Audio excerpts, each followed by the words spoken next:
Ashamaa harka fuuni daawwattoota keenya nageenyi keenya lafa jirtanitti sinaa dhaqqabu jennaa oduu isinitti himna.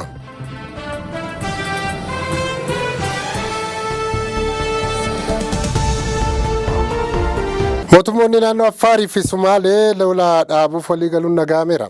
Lola saboota Sumaalee fi Affaar jidduu ture dhaabuuf waliigalteen tokko akka tolfame ministeeriin nageenya Itoophiyaa beeksiseera. Ministeericha Binnaaf Andu'aalem akka jedhanitti walitti bu'iinsi uummattoota naannolee lamaan jidduu jiru yeroo dheeraaf ture suni amma dhaabbatuuf jira. Bakkoonni falmisiisoo ta'an raayyaa ittisa biyyaa fi poolisii federaalaatiin akka to'atamu taasifamee amma lolli dhaabbatee nagaan bu'eera. Hidhattoonni naannolee lamaanii bakkoota hafan keessa tattamaan bahanii federaal akka jirudha koreen wal dhabdee sana furuuf hundeeffame kaleessa kan ibsalaati. Lafa wal falmisiisaan irratti nama qubsiisuunis akka hafuuf gaafatameera. Waliigalteen suni kan irra gahame pirezidaantonni naannolee lamaanii Awwal Arbaa fi Mustaafee Mahammed gara waajjira ministeera nageenyaatti waamamanii hooggantoota paartii badhaadhinaa faa dabalatee erga waloon mari'atanii boodadha. Mootummaan Awwal Arbaa naannoon Somaalee meeshaa waraanaa gurguddaa Somaalilaand irraa galfatee ittiin waraanaa jechuun wayitaa himatu dhaga'amaa tureera. Gaanfa Afrikaatti ergamaan addaa Ameerikaa walabdeen adda bilisummaa uummata Tigraay gidduutti mudate mariin akka furamu gaafatan. Itoophiyaatti daawwannaa hojii taasisaa kan turan Gaanfa Afrikaatti ergamaan addaa Ameerikaa Ambaasaadder Maayik Hamar walabdeen adda bilisummaa uummata Tigraay gidduutti dhalate karaa mariin akka furmaata argachuu qabu waamicha dhiyeessaniiru. Ergamaan addaa kun kaleessa mooraa embaasii Ameerikaa kan Itoophiyaa jiru keessatti ibsa kennaniin waliigalteen Piriitooriyaa qixa sirrii ta'een hojiirra ooluu akka qabuu fi kanaafis qaamoleen lameen kutannoo isaanii agarsiisuu akka qaban dubbataniiru. Ambaasaadder Maayik Hamar waliigaltee Piriitooriyaa sirnaan osoo irraa hin sharafiin guutummaan hojiitti kun furtuu waan hundaa ta'uu xiyyeeffannaan dubbataniiru. Waliigalticha guutummaatti hojiitti kun wal qabatee mootummaa federaalaa naannoo Tigraay fi aangawoota gamtaa Afrikaa waliin mari'achuus ibsaniiru. Ambaasaadder Maayik Hamar turtii isaanii Itoophiyaa keessatti taasisaniin pirezidaantii bulchiinsa yeroo naannoo Tigraay obbo Geetaachoo Raddaa durataa adda bilisummaa uummata Tigraay Dr. Dabratsiyoon Gabra Mikaa'el waliin wal arguun kan mari'atan yoo ta'u lamaanuu hojiirra oolmaa waliigaltee Piriitooriyaatiif qaban akka mirkaneessanii fi himaniiru. Hamar itti dabaluun sababii walitti bu'iinsa naannolee Oromiyaa fi Amaaraatti fufee jiruu fi gara naannolee kanneenitti imaluun rakkisaa ta'uu ibsanii ta'us Ambaasaadder Masingaan aangawoota Itoophiyaa waliin ta'uudhaan yaaliiwwan walitti bu'iinsa dhaaban taasisaa jiraachuu himaniiru. Maayik Hamar yeroo Itoophiyaa keessa turan kanatti ministeera dhimma alaa Itoophiyaa Taayyee Atsiqillaatsee waliinis dubbataniiru. Ministeerri dhimma alaa Itoophiyaas karaa fuula feesbuukii isaa irratti ergaa dabarseen carraa daldala qaraxarraa bilisaa Ameerikaan biyyoota Afrikaa mijeessiteetti akka deebi'an Ambaasaadder Taayyeen himaniiru. Ambaasaadder Taayyee fi Maayik Hamar marii isaanii keessatti waliigaltee Piriitooriyaa waraana dhaabsisee fi humna nagaa kan eegu gamtaa Afrikaa jalatti gara Somaaliyaatti bobbaafamuuf jiru ilaalchisuun sodaa Itoophiyaan qabdu irrattis dubbataniiru. Itoophiyaan ji'oota 9 dura bulchiinsa Somaaliyaa irra adda baatee ofiin of bulchaa kan jirtu Somaalilaand waliin waliigaltee carraa ulaa galaanaa isheef argamsiisuu mallatteessitee turte. Taatee sana booda hariiroon Itoophiyaa fi Somaaliyaa daran laafeera. Kan hordofee ammoo dhimma hidha haaromsa guddicha Itoophiyaa irratti waggootaaf Itoophiyaa qollifataa kan jirtu Masriin Somaaliyaa waliin waliigaltee waraanaa mallatteessiteetti. Hariiroon humna waraanaa biyyoota lameenis sodaa nageenyaa kan itti ta'e Itoophiyaan kun tarkaanfii gaanfa Afrikaa burjaajessuuf fudhatamedha jechuun calliste akka hin ilaalles kana dura karaa ministeera dhimma alaa ishee beeksifteetti. Filannoo Sudaan Kibbaa keessatti yaadamee ture ammas dheerateera. Bara dheeraaf kan qabsaa'aa baate Sudaan Kibbaa bara 2011 keessa ture Sudaan irraa birmadummaa ishee gonfattee kan bilisoomte. Bilisa baatee osoo hin turin pirezidaantii Salvaa Kiir fi itti aanaa isaanii Riik Maachaaraa jidduutti walabdeen siyaasaa fi aangoo dhalatee waggaa 5 wal fixaa erga turanii booda bara 2020 keessa jarumti lamaan jaarsummaatiin walitti deebi'anii mootummaa ce'umsaa tokko hundeeffatanii turani. Mootummaan ce'umsaa sun kan turu hagaa filannoon biyyaalessa guutuu Sudaan Kibbaa keessatti taasifame mootummaan uummataan filatamu haga hundaa'uttidha jedhamee ture. Filannoon yaadame garuu osoo hin godhamin waggaa 2 akka achi siquu beeksifameera.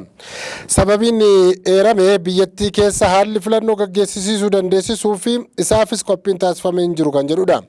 Filannoon suni yeroo lammataaf dheerachuu isaati. Dheerachuun filannoo kuni lolaa kaasinnaa laata yaaddoo jedhus uumeera. Lammiileen Keeniyaa Jarmanii keessatti kan hojjechuu dandeessisu waliigaltee tolfanneerra jedhani biyyoonni lamaan. Jarmaniin lammiilee Keeniyaa ogummaa qaban gara biyya isheetti fudhattee hojii qabsiisuuf mootummaa Keeniyaa waliin gidduu kana waliigaltee tolfatteetti. Pireezidaantiin Keeniyaa Wiiliyaam Ruutoo fi ginni isaanii ka Jarmanii Olaaf Shoolsiin akka waliigalanitti lammiileen Keeniyaa 200,000 fi 50,000 kan ogummaa olaanaa yookaan giddugala qaban akka salphaatti Jarman deemanii yeroo dheeraaf hojii hojjechuu danda'u. Hojjettoonni Keeniyaa gabaa hojii Jarmanii keessatti qacaramanii akka hojjetaniif mootummaan Jarmanii adeemsa immigireeshinii isaaniif salphisuuf tole jedheera.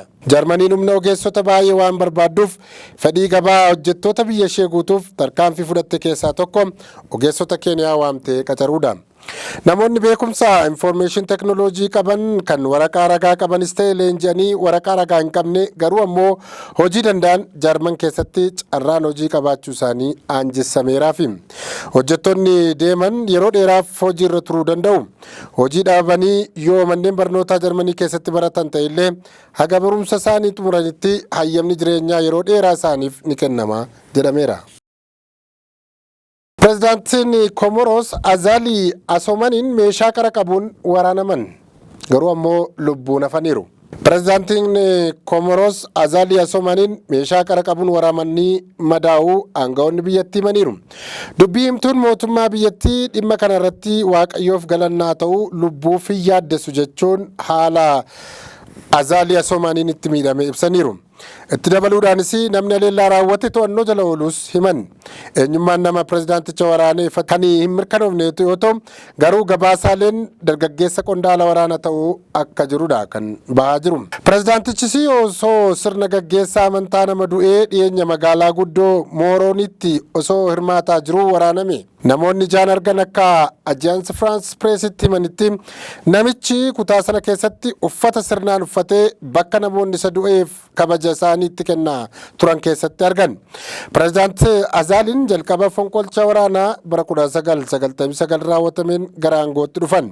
Waggoota 10 aangoo irraa erga buufamanii turanii boodas filannoo falmisiisaa bara 2016 gaggeeffameen injifachuu isaaniin baatii amajjii darbe irra deebi'uun filatamaniiru. Joo Baayiden torbee dhufu keessa Angoolaa daawwachuu akka oolle dhaga'ameera. Pireezidaantiin Ameerikaa biyya ardii Afrikaa taate Angoolaa daawwachuuf karoora kan qabatan bara darbe keessa ture.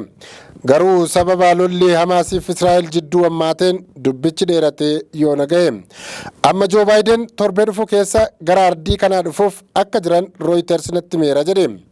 Masraan White House garuu waan kana sobas dhugaas hin jenne. Pireezidaantonni Ameerikaa Afrikaa kan dhufan gara xumuraa bara hojii isaaniitti jedhamaniitu yeroo baay'ee komatamu. Jalqaba bara 2016 aangoo kan dabarsanii kennan Barack Obamaan dhuma bara 2023 Itoophiyaa fi Keeniyaa erga daawwataniiti pireezidaantiin biyyattii haga yoonaa kan dhufeeru hin jiru. Baayiden kan Angoolaa daawwataniif ardii kana keessatti dhiibbaa Chaayinaan gootu jabaataa waan dhufeefidha jedhu taajjabdoonni. Angoolaa deemanii dhimmuma kanarratti mari'achuuf jiru jedhameera. Daandiin baaburaa Rippaabilika Dimokiraatawaa Koongoo fi Angoolaa wal qunnamsiisuu kan hojjetamaa jiru gargaarsa maallaqaa Ameerikaatiinidha. Angoolaan biyya boba'aatiin badhaate akka ta'e beekamaadha. Biyyoonni miseensa mootummoota gamtoomanii 193 fi warra akka taajjabduutti irratti argaman walgahii waliigala gamtichaa kan waggaa kanaa fulbaana 10 bara 2024 kibxata darbe Niiwuyoork Ameerikaatti eegalaniiru. Hunduu karaa mataa biyyaa yookaan bakka bu'aa isaaniitiin irratti argamu. Walgahichi haga fulbaana 30 kan turu waggaa ta'u walfalmiin guddichi fulbaana 24 bara 2024 sadarkaa olaanaatti godhamuuf sagantaan qabameera. Dhagaan kabajamtoota daawwattoota keenyaa oduu har'aaf jennee kanumaan goolabnaa turtii gaarii isiniin jenna.